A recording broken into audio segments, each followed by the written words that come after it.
May matinding panganib para kay Vice President Sara Duterte. So ano nga ba ito? Ano bang panganib ito? Naku po dapat mapaghandaan po ito ng kampo ni Vice President Sara Duterte. Oo, nandiyan siya, sumusuporta siya sa mga Duterte. Sige, okay yun, walang problema. Pero yung talagang yung katulad niyan, yung impormasyon, tapos sinolo niya pa. Parang nakakapagtaka lang na bakit mo kailangan pang alamin kung ano yung mga or bakit mo kailangan kausapin yung attorney na nagtatanggol or nagpoprotekta or lumalaban kay para kay Pangulong Duterte? Anong purpose? 'Di ba?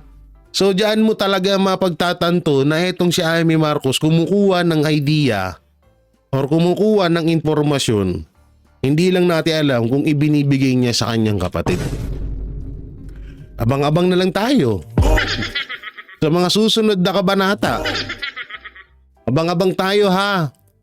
Baka bukas sa Makalawa, preparado na naman ng administrasyon mapatungkol sa kaso or mapatungkol dito sa isyung ito sa sa pagpapa-aresto or pagkidnap kay Pangulong Duterte.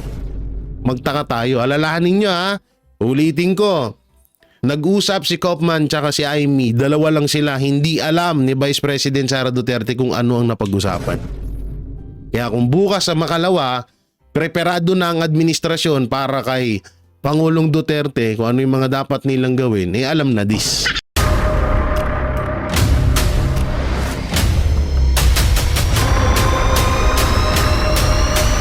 Bago tayo mag-umpisa, baka pwede nyong i-like ang video na to. Malaking bagay ang like sa aming mga content creators. Maraming salamat po.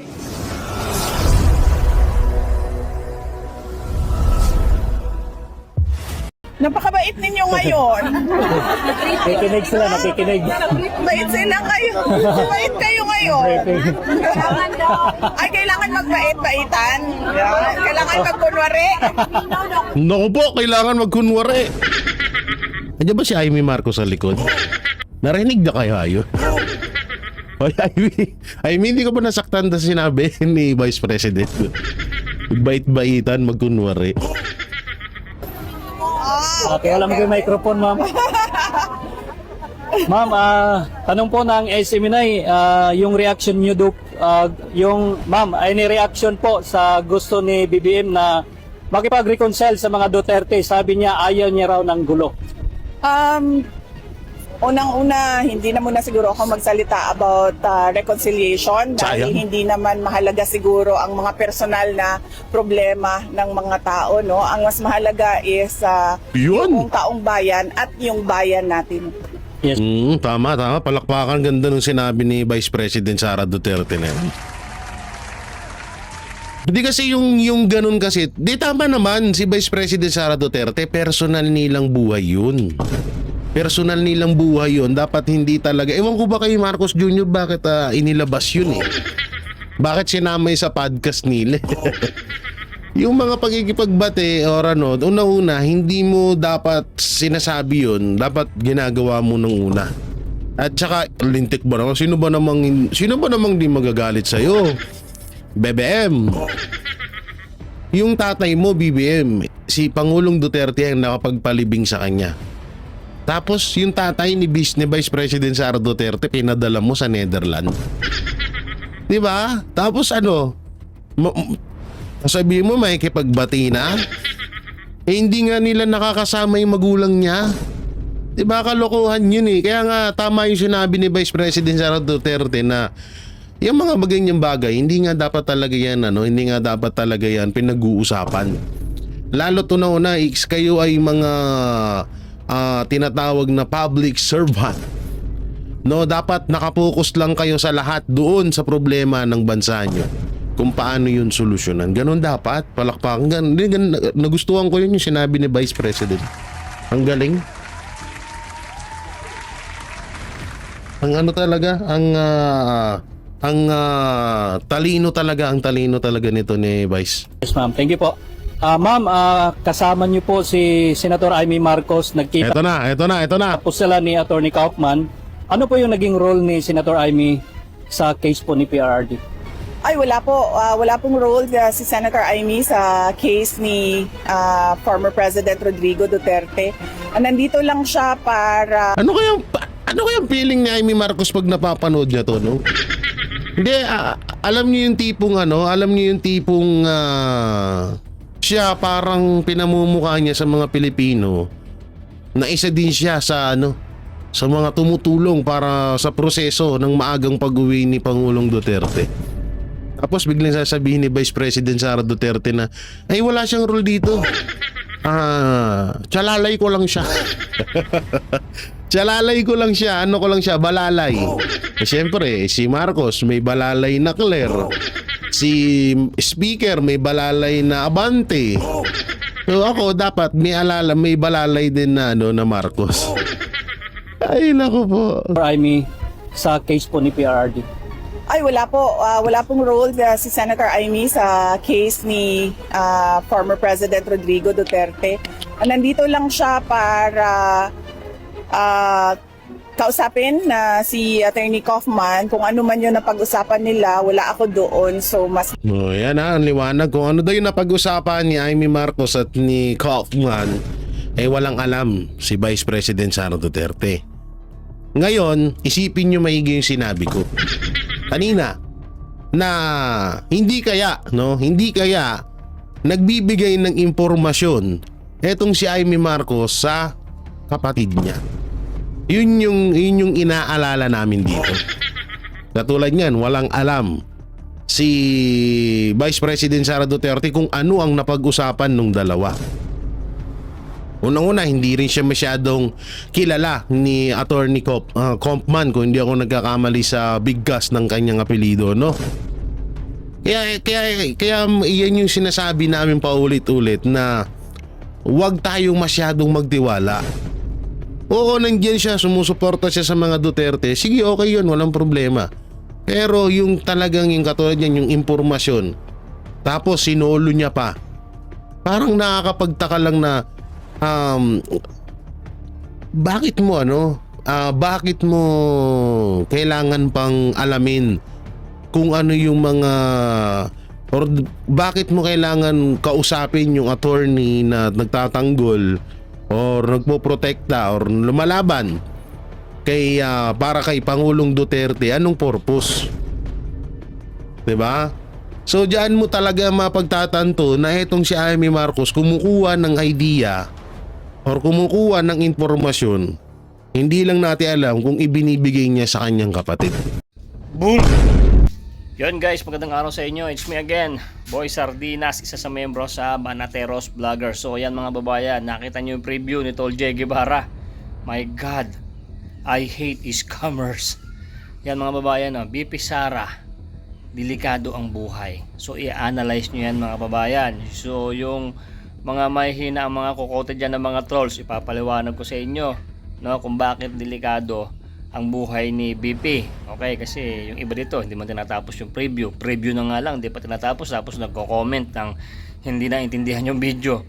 Okay, so kung hindi ka aabot sa mga full video, ikukwento ko sa inyo kasi reaction video to, dahil kung umabot ka rito maintindihan mo yung video. Okay, yun, ito ikukwento ko na mga babayan. Kita nyo mga babayan, kasi itong si Amy Marcos, hindi natin alam to kung meron tong maitim na plano. Ngayon sa preview nakita mo si Amy Marcos, Senator Amy Marcos at si Attorney Kaufman ay nag-usap ng sikreto na hindi alam ni BP. I think hindi na isama yan sa video, kaya obligado mo pa rin mapanood yung full video, yari. So ikukwento ko na lang sa'yo kung hindi ka naabot sa video na yon. So ngayon mga babayan, guys, sumama ito si Amy Marcos dito kay BP. Syempre support nga naman. Oo, kaso mga babayan, si Attorney Kaufman at si Amy Marcos nag-usap na hindi alam kung anong pinag-usapan ni BP. Nasa video yan, si mismong BP Sara ang nagsabi niyan mga babayan. Ngayon sinasabi to ni analyze ni Tol J. Guevara, malay mo kumukuha ng information itong si Amy Marcos at isusumbong doon kay BBM. Nako po, patay na, awanin. Oo, Ngayon, kung ano may pinag-usapan na yan, soon natin malalaman. So sana, wag naman sana maitim na balak ni Amy Marcos kung bakit siya nakikipag-secret na usapan kay Attorney Kaufman, no? No, bakit hindi kaharap itong si BP? O di ba? Kayo na mag-analyze yan mga babayan. So yung mga Banateros brothers po kasi ay hindi sang-ayon kay Amy Marcos kung bakit nanalo pa yan. Yun lang nga kasi tinaas pa rin ni BP yung kamay ni Amy, kaya yan nanalo. So hindi natin alam. So sana hindi tama yung mga iniisip natin. My God. O di ba mga babayan? So ngayon sa video na to, mga babayan, yung analyze diyan, yung sinasabi ni Tol J. Guevara na delikado ang buhay at medyo alanganin ang buhay ni BP Sara o ng Duterte. O nipaliwanag ko na sa iyo. O kasi nga mga kababayan, ano tong sikreto or ano ba tong plano ni Amy na bakit nakikipag-usap siya kay attorney natin, kay kay Tatay Digong, na hindi alam na ang pinag-usapan nila ni BP kasi nagsalita yan. Hindi ko alam kung anong pinag-usapan nila, pero si BP may pasaling dyan. Nakita nyo naman yung preview. I think sana umabot kayo doon. So ganito mga babayan, so naikwento ko na sa inyo yung reaction video about sa video na to. Pero napakaganda po kasi ng video na to, kaya obligado panoorin mo pa rin yung full video. Susunod ko na. Ayoko nang masyadong habaan yung aking sinasabi kasi may nababasa ako dyan. Ang tagal ko daw magsalita. Syempre reaction po ito mga babayan. Magagalit naman sa YouTube pag hindi tayo masyado lagi nagsasalita. Okay, so nagre-reaction tayo kasi ganun na nga ginagawa kong vlog kasi yung iba dyan ay inip. Direct to the point na agad. Okay, so mga babayan, yung mga ibang hindi makakaabot or hindi mag-click ng video, ng full video, at least nakita mo at naintindihan mo na yung laman ng video. Okay, so shoutout po sa ating mga babayan dyan, yung mga super likers dyan at mahilig mag-like, mag-share, mag-subscribe na rin kayo kung hindi ka pa nakasubscribe. So, puputulin ko na itong aking pagsasalita kasi naiinit na si madam mo. Tutuloy ko na yung video at sana umabot ka sa huli. Okay, paki-like na rin po. Okay, play mo na yung boy. Let's go! May matinding panganib para kay Vice President Sara Duterte. So ano nga ba ito? Ano bang panganib ito? Naku po dapat mapaghandaan po ito ng kampo ni Vice President Sara Duterte. At ayun nga kamakailan lang ay may mga nag-aaway-away na maputungkol sa kay Amy Marcos. Bago nating simulan yung mga sinasabi kong panganib, mapunta muna tayo dito kay Amy Marcos na hindi nga daw pinapasok sa sa facility ng ICC doon sa Netherlands.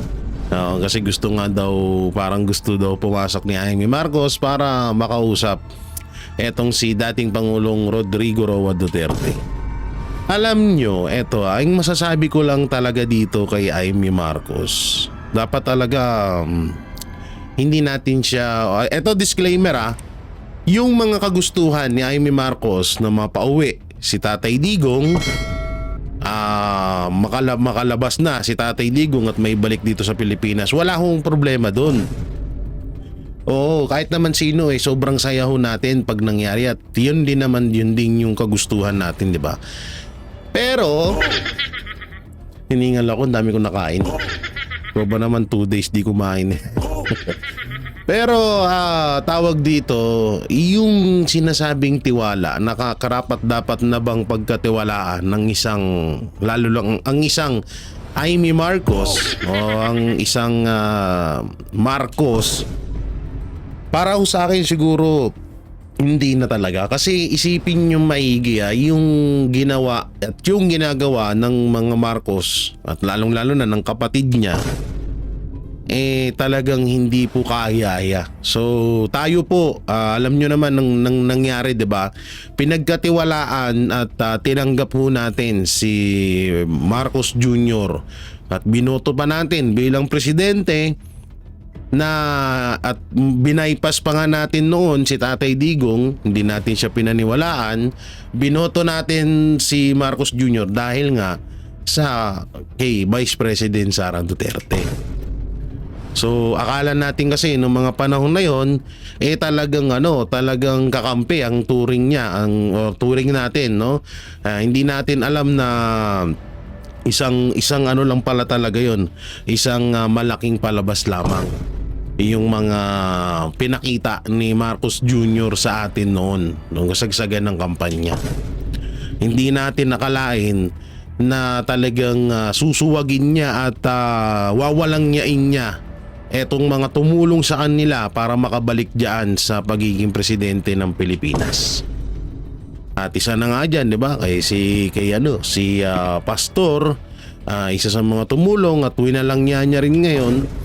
At ngayon si Vice President Sara Duterte at si Pangulong Duterte mismo ang tinarantado niya. So tayo, talagang sobra ho tayong nasaktan at sobra tayong tinatawag na nabudol. Budol talaga dahil hindi natin akalain na kayang gawin ni Marcos Jr. ng mga Marcos yang ginagawa nila ngayon kay Vice President at sa lahat ng mga Duterte.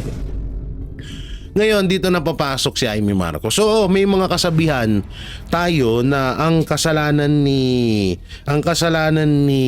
Juan ay hindi pwedeng ibintang kay Pedro. Pero alam nyo, bali-baliktarin man ang mundo, magkapatid pa rin yan. Sila pa rin na kahit anong sabihin na nating tampuhan, kahit anong sabihin na natin na yung pagiging galit nila sa isa't isa, bandang huli, iisa pa rin ng dugo niyan at talagang magkapatid pa rin sila. Hindi ba kayo nagtataka na bakit sobrang alam niyo sobrang pangit na nga ng imahe ni Amy Marcos sa pagiging balalay, kung tawagin nila balalay ni Vice President Sara Duterte. Sisipin nyo, ni minsan hindi niya pinagsabihan ng kapatid niya sa mga ginagawa nitong mali, diba? Sa madaling salita, real talk na tayo, si Amy Marcos, talagang ang tingin ko sa kanya ay talagang ito ay isang malaking palabas lamang na ginagawa niya para makakuha ng impormasyon at syempre mawalan ng makakuha ng suporta sa mga tao. Ugali na ng mga Marcos talaga yan mautak sila talaga sa totoo lang. Hindi ako naniniwala na 101% na itong si Amy Marcos ay talagang sumusuporta sa mga Duterte. Kasi tignan nyo na lang kung hindi siya dumikit, kung hindi siya pa rin kumakapit sa mga Duterte, malabo na hong manalo si Amy Marcos. Alam niyo kung bakit? Unang-una, wala nang supporters si Marcos Jr.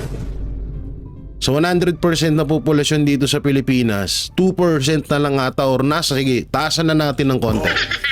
Nasa 5% na lang po ang supporter ni Marcos Jr. At kitang-kita naman sa mga ratings, 'di ba? Sa mga trust rating ng mga Pilipino na lagi silang kulelat. So kung etong si Amy Marcos, kung hindi niya ginawa na sumipsip kunwaring kumakampi sa mga Duterte, hindi na ho siya mananalo. At yun po ang number one na tinatawag na playbook ng isang Amy Marcos. Na wag silang mawala sa industriya ng gobyerno, industriya ng politika. Kasi unang-una, kapag etong si Marcos Jr., alam natin marami pa silang mga kaso na kinakaharap. Unang-una, etong si Marcos Jr., pag natapos ang termino niya, sandamakmak na kaso ang haharapin nilang lahat. Diba?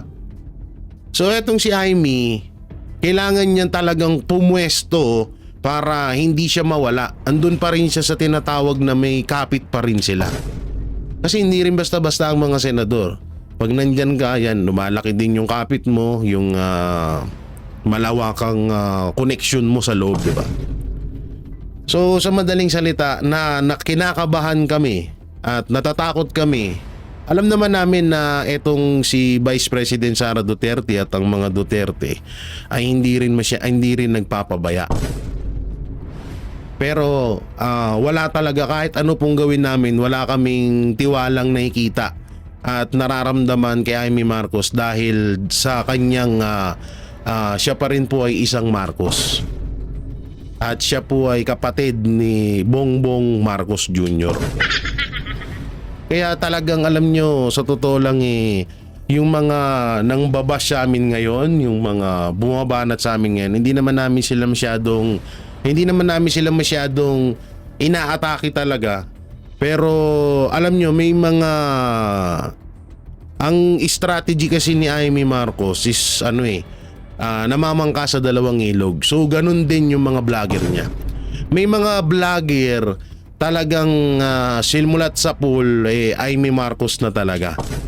So kapag na kami ay nagpo-post ng mga vlogger, post na na mapatungkol kay Amy, nasasaktan sila. At doon nga doon namin napatunayan talaga na hanggang ngayon ay Amy Marcos pa rin sila. Pero ang pinupunto kasi namin dito, kung talagang mahal nyo ang mga Duterte, bakit kailangan yung pagkatiwalaan ng mga Marcos? Unang-una, ang laking katarantaduhan, ang laking kahayupan, kademonyohan ang ginawa ng administrasyong Marcos sa mga Duterte. So kung ikaw ay isang solid Duterte, isa kang talagang hindi matatawag na talagang mahal mo ang Duterte at gusto mo sila, bakit mo sila hahayaan na mapahamak ulit sa kamay ng mga Marcos? Hindi nyo napapansin? Si Imelda Marcos, bakit hinahayaan niya na gawin ni Amy Marcos yung ginagawa niya ngayon? Diba? Kasi nga ito ay talagang setup na ng mga Marcos. Setup na nila to para makakuha at makakuha ng suporta sa mga supporters ng mga Duterte. Pangalawa, makakuha din ng tamang impormasyon. Hindi nyo napapansin kada hindi nyo napansin ngayon na mas napapaaga na yung diversional tactic or pangtabon ng administrasyon sa mga parating na issue na mabubunyag sila. Hindi niyo napapansin yon? Tingnan niyo na lang yung sabi ni Marcos ng pakikipagbati. Tignan niyo na lang yung pagpaparesign sa mga cabinet secretary. Hindi niyo ba napansin na inunahan na ng administrasyon yung issue na maaaring malaman ng mga tao? So paano nangyari yun? Saan sila nakakakuha ng impormasyon na, kasi alam naman ho natin mga banateros, mga kabiyaya, na marami pa hong malalaman tayo mapatungkol sa mga Marcos. Wala pa nga po dyan yung mga video na hawak ni Vice President Sara Duterte. Diba? Wala pa yung mga iba pang ebidensya na hawak ng mga Duterte na talagang ginawa or sa mga kahayupan na ginawa ng administrasyong Marcos sa ating gobyerno. Hindi pa nailalabas lahat. Pero yung iba, bakit yung iba ay nalalaman agad ng administrasyon? Kasi nga meron silang isang tao doon mismo sa bubble or doon sa mismong grupo ng mga Duterte na nagbibigay ng impormasyon sa administrasyon. Oo, nandun na ako sa point. Talagang ako nakakasure ako na si Lisa Araneta Marcos at si Amy Marcos ay magkagalit talaga.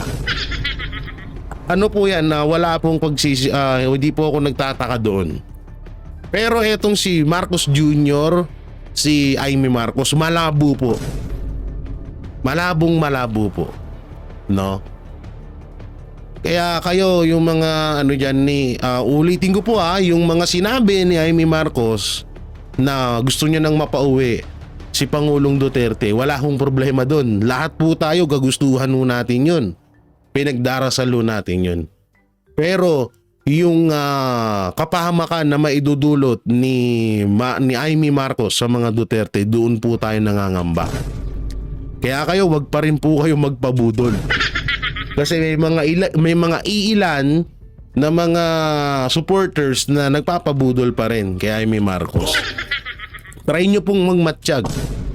Try nyo pakiramdaman lahat. Ulitin ko ha, bakit naglabas ng dalawang issue ang Administrasyong Marcos?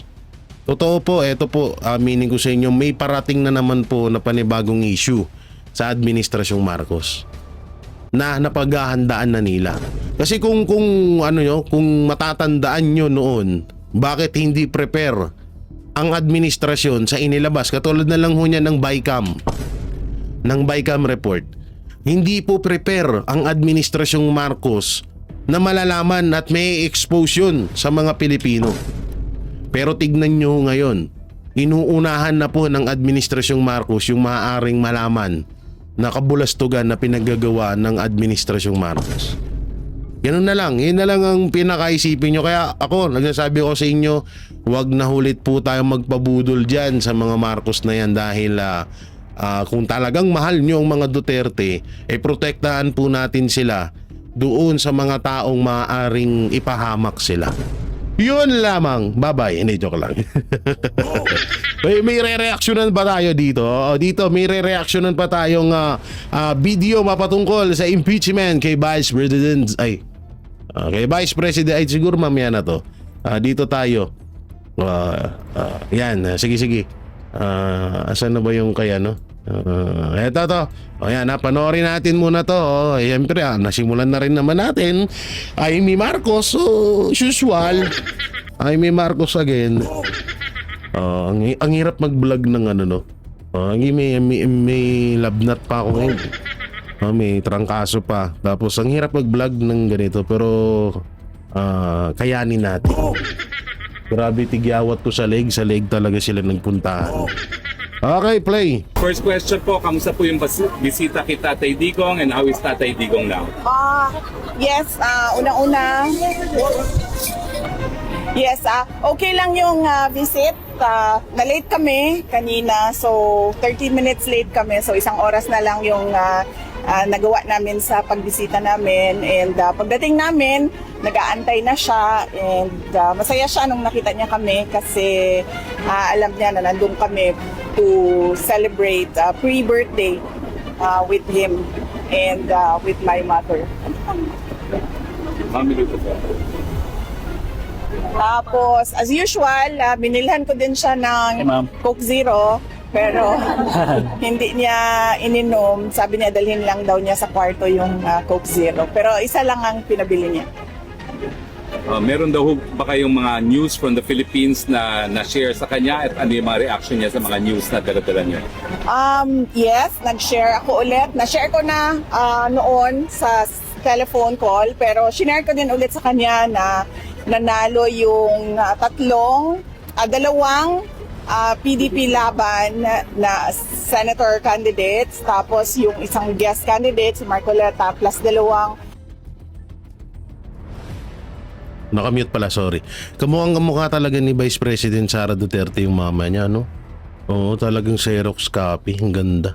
guest candidate from Alianza, si Senator Camille Villar at Senator Amy Marcos. And binanggit ko din sa kanya na nandito si Senator Amy Marcos pero hindi siya pinayagan ng ICC na makabisita at makausap si dating Pangulong Rodrigo Duterte. At nabanggit ko din ulit sa kanya na nag-submit si Senator Amy Marcos ng kanyang findings sa committee hearings niya from the Senate to the Ombudsman. Ano po yung reaction ni Presidente? Unang-una, nagpasalamat siya at pangalawa, sabi niya gusto nga daw niya sana makausap si Senator Amy kaso hindi nga daw payagan. Pero sabi niya there will be another time for that. GMA? So yun, no, hindi daw pinayagan si Amy Marcos na makapasok.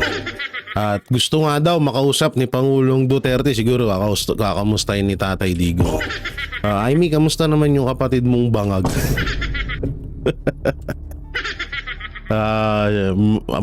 Masasabihan mo na ba siya na magpa-hair follicle test? Masasabihan mo na ba siya na magpa-drug test na?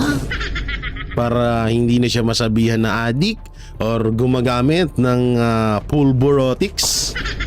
Siguro yun yung mga sasabihin ni Tatay Digong. Tapos kamustahin na, kamusta ang pambubudol mo na naman sa mga Pilipino? Oh, kamusta ka na dyan? Oo, at kamusta ang pagpapanggap mo na talagang kamping-kampi ka sa amin? Wala lang, na-imagine ko lang yan. No, kakatuwa lang. as survey, ang nagsabi Oh, I totally agree. Kasama ako dyan sa 88% na yan na nagsasabi. At ako ay parang thankful sa opportunity na malinis yung pangalan ko at masagot yung mga akusasyon sa akin. thank you po sa sagot. Ang last question ko, napagdesisyonan po ng Senado na ilipat sa June 11 ang simula ng impeachment hearing. Gusto lang po namin marinig, paano ninyo po tinanggap ang balitang ito at ano po ang epekto nito sa inyo, kung meron man? Wala naman siyang epekto sa akin, no? Nag-iisip lang ako kung ano yung epekto ng delay doon sa kaso, pero iiwan na natin yan sa mga lawyers namin, sa defense impeachment lawyers, para pag-isipan kung anong posibleng epekto nun sa kaso kung meron man. SMNI, Anton? Hi ma'am, kamusta po kayo? Napakabait ninyo ngayon. Nakikinig sila, nakikinig. Bait sila kayo. Bait kayo ngayon. Ay, kailangan magbait-baitan. Yan. Kailangan magkunwari. Naku po, kailangan magkunwari. Andiyan ba si Amy Marcos sa likod? Narinig na kayo ayun? Oy, Amy, hindi ko ba nasaktan na sinabi ni Vice President? Bait-baitan, magkunwari. Okay, wala mo microphone ma'am. Ma'am, tanong po ng SMNI, yung reaction nyo do, any reaction po sa gusto ni BBM na makipag-reconcile sa mga Duterte? Sabi niya ayaw niya raw ng gulo. Unang-una, hindi na muna siguro ako magsalita about reconciliation dahil Sayang. hindi naman mahalaga siguro ang mga personal na problema ng mga tao, no? Ang mas mahalaga is Yun. yung taong bayan at yung bayan natin. Yes. Tama. Palakpakan, ganda nung sinabi ni Vice President Sara Duterte na yan. Hindi kasi yung ganun kasi, di tama naman si Vice President Sara Duterte, personal nilang buhay yun. Personal nilang buhay yun. Dapat hindi talaga. Ewan ko ba kay Marcos Jr. bakit inilabas yun eh. Bakit sinamay sa podcast nila? Yung mga pagkikipagbate or ano, una-una, hindi mo dapat sinasabi yun. Dapat ginagawa mo nung una. At saka, lintik ba naman? Sino ba namang di magagalit sa'yo? BBM. Yung tatay mo, BBM, si Pangulong Duterte ang nakapagpalibing sa kanya. Tapos yung tatay ni Vice President Sara Duterte pinadala mo sa Netherlands. 'Di ba? Tapos ano? Sabihin mo makikipagbati na? Hindi nga nila nakakasama yung magulang niya. 'Di ba, kalokohan yun eh. Kaya nga tama yung sinabi ni Vice President Sara Duterte na yung mga ganyang bagay, hindi nga dapat talaga yan hindi nga dapat talaga yan pinag-uusapan. Lalo to na una, kayo ay mga tinatawag na public servant. No, dapat nakapokus lang kayo sa lahat doon sa problema ng bansa nyo. Kung paano yun solusyonan. Ganon dapat. Palakpakan. Nagustuhan ko yun yung sinabi ni Vice President. Ang galing. Ang ano talaga, ang talino talaga nito ni Vice. Yes ma'am, thank you po. Ma'am, kasama niyo po si Senator Amy Marcos. Nagkita Ito na. po sila ni Attorney Kaufman. Ano po yung naging role ni Senator Amy sa case po ni PRRD? Ay, wala po. Wala pong role si Senator Amy sa case ni former President Rodrigo Duterte. Nandito lang siya para... Ano kayang feeling ni Amy Marcos pag napapanood niya to, no? Hindi, alam niyo yung tipong siya parang pinamumukha niya sa mga Pilipino na isa din siya sa sa mga tumutulong para sa proseso ng maagang pag-uwi ni Pangulong Duterte. Tapos biglang sasabihin ni Vice President Sara Duterte na ay wala siyang role dito. Tsalalay ko lang siya. Tsalalay ko lang siya. Ano ko lang siya? Balalay. Siyempre, si Marcos may balalay na Claire. Si Speaker may balalay na Abante. So ako dapat may balalay din na na Marcos. Ay nako po. Amy, sa case po ni PRRD.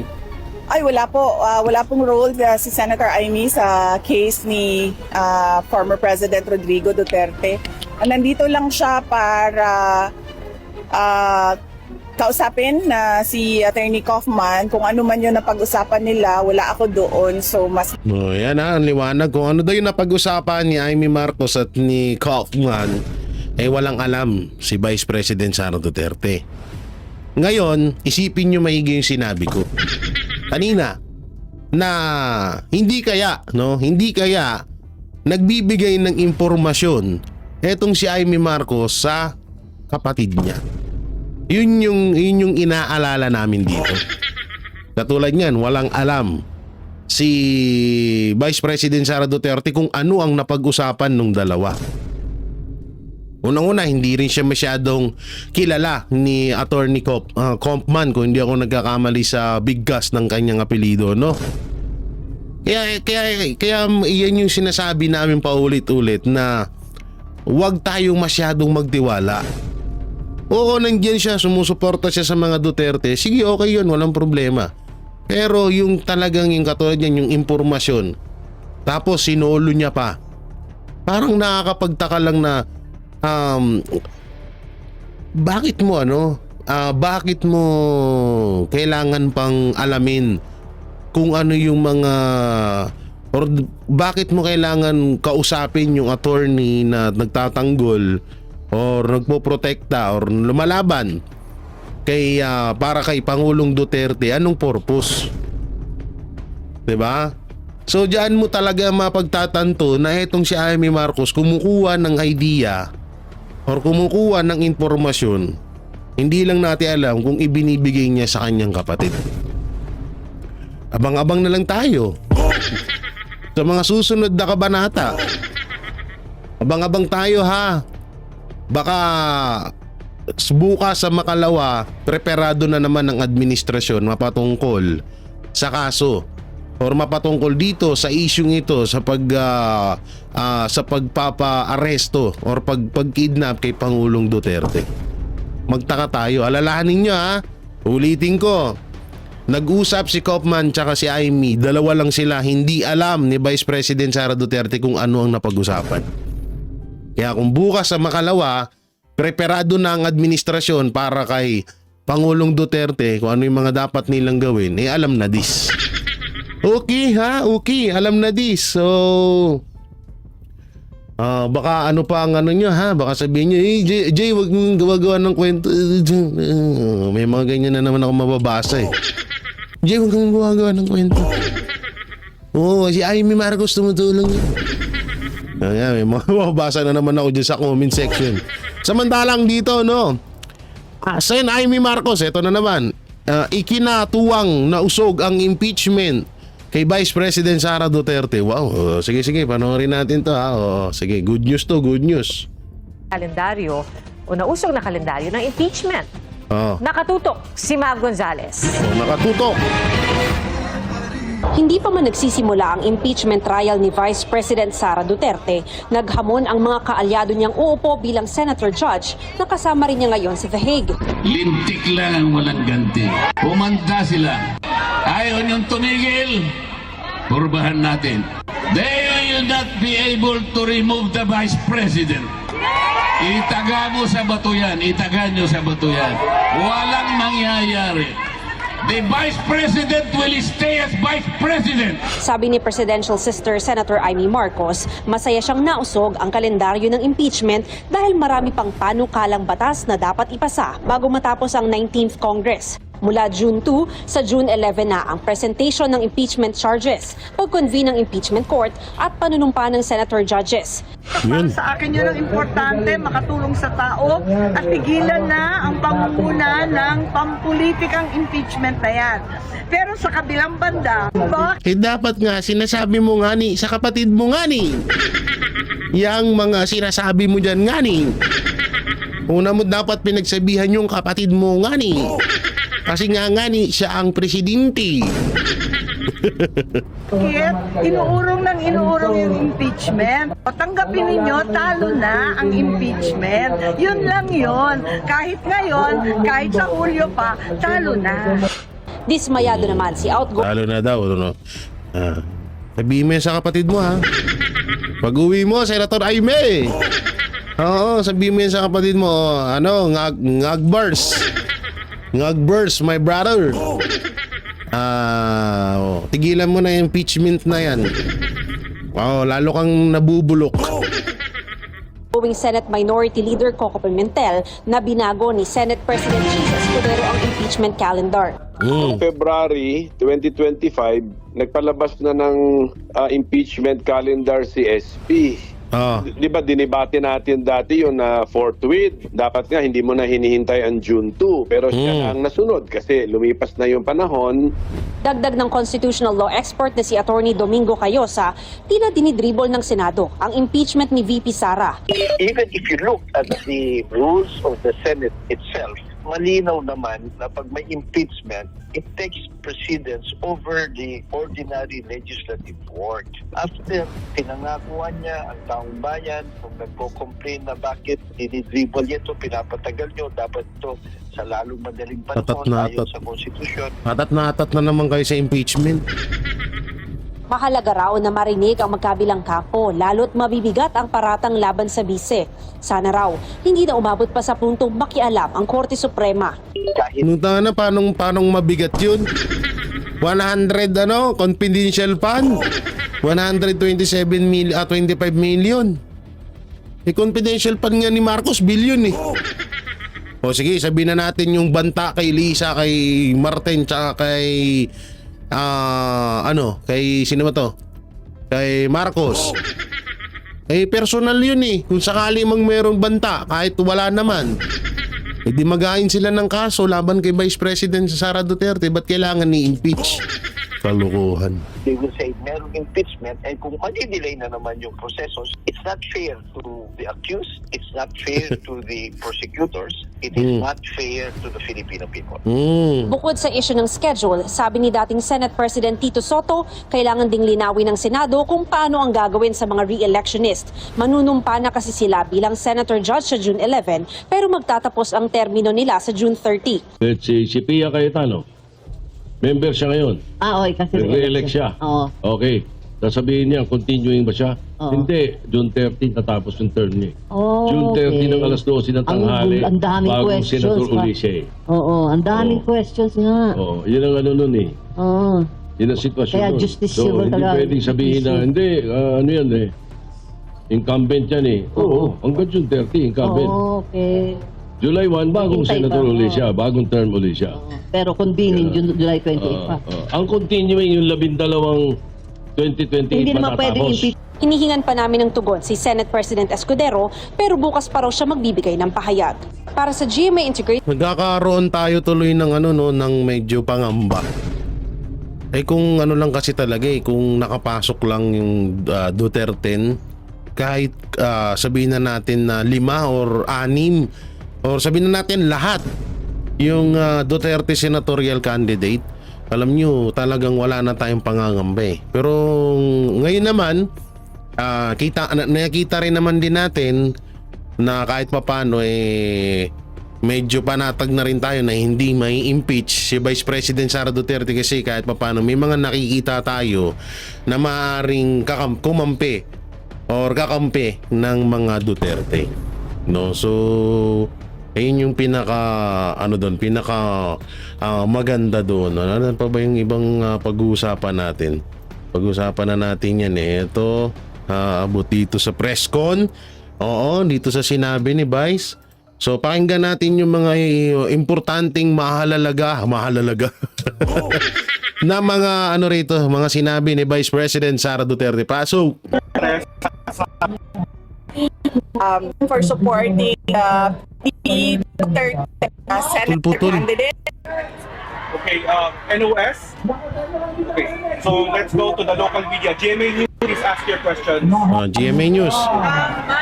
Matanong lang po, may nag-relax ba kayo team defense lawyers para sa impeachment trial?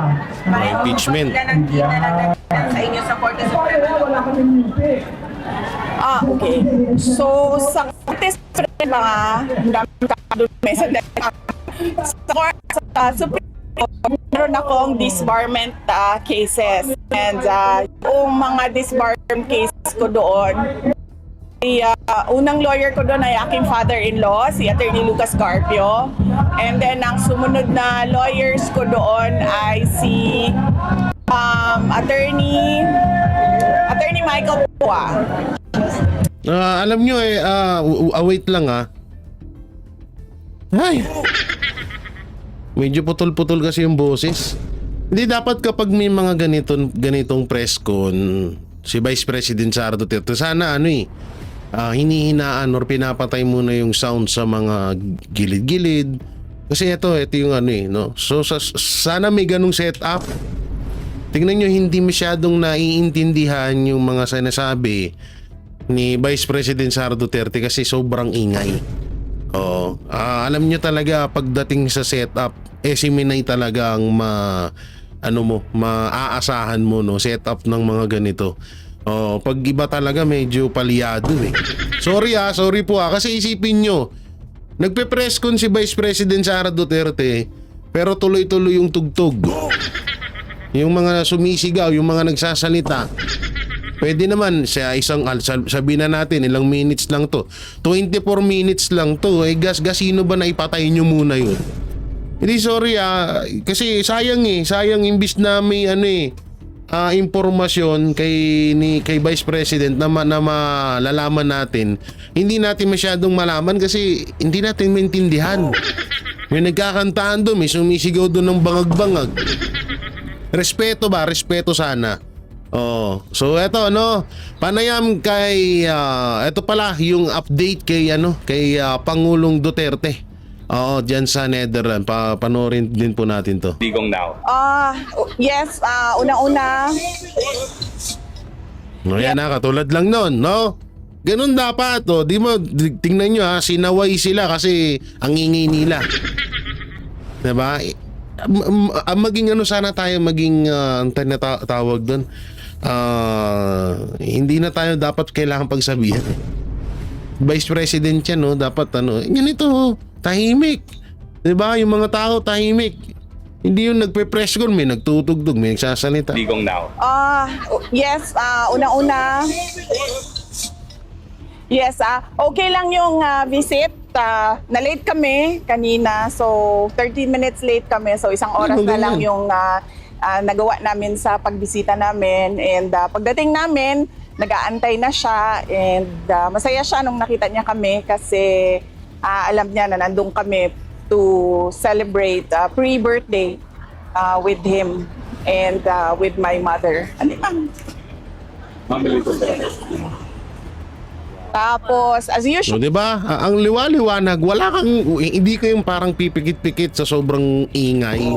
Hindi mo maintindihan. Ganito dapat tahimik. Ay, naku po. Binilhan ko din siya ng Coke Zero, pero hindi niya ininom. Sabi niya, dalhin lang daw niya sa kwarto yung Coke Zero. Pero isa lang ang pinabili niya. Meron daw ba kayong mga news from the Philippines na na-share sa kanya at ano yung mga reaction niya sa mga news na dala-dala niyo? Yes, nag-share ako ulit. Na-share ko na noon sa telephone call, pero shinare ko din ulit sa kanya na nanalo yung dalawang PDP laban na senator candidates, tapos yung isang guest candidate si Marcoleta plus dalawang guest candidate from Alianza, si Senator Camille Villar and Senator Amy Marcos. And so ibig sabihin talagang naka-member si Amy tsaka si Villar sa PDP.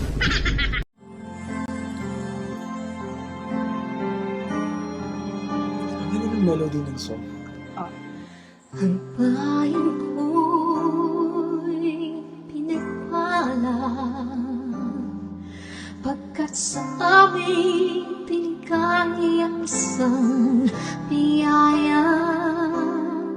Biyaya na mag-aahon sa hirap at dilim ng kahapon at sa bawat Pilipino'y magtatanggol sa bayan ko dati laganap pang-api at tusa sa aming mga mahihirap. Ngunit ikaw ay dumating, sagot sa aming mga dalangin. Muli kaming babangon, mabuhay ka na kay Digong.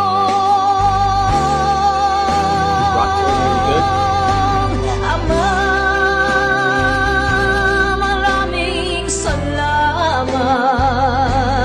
Aming mga mata'y minuhulat, gawain ng masasamay iyong isiniwalat. Ikaw lang ang pag-asa naming lahat.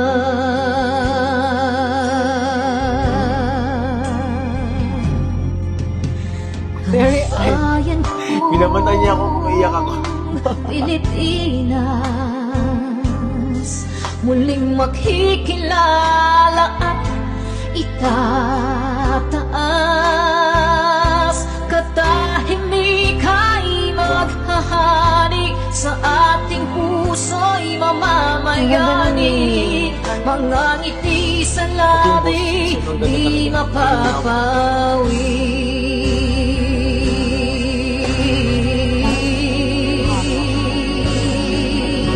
Breathing though. Mabuhay ka, Tatay Digong, maraming salamat. Ang malasakit sa Pilipino ay walang kasing tapat. Ika'y paglalaban ng iyong mga anak. Tunay kang biyaya sa bansang Pilipinas.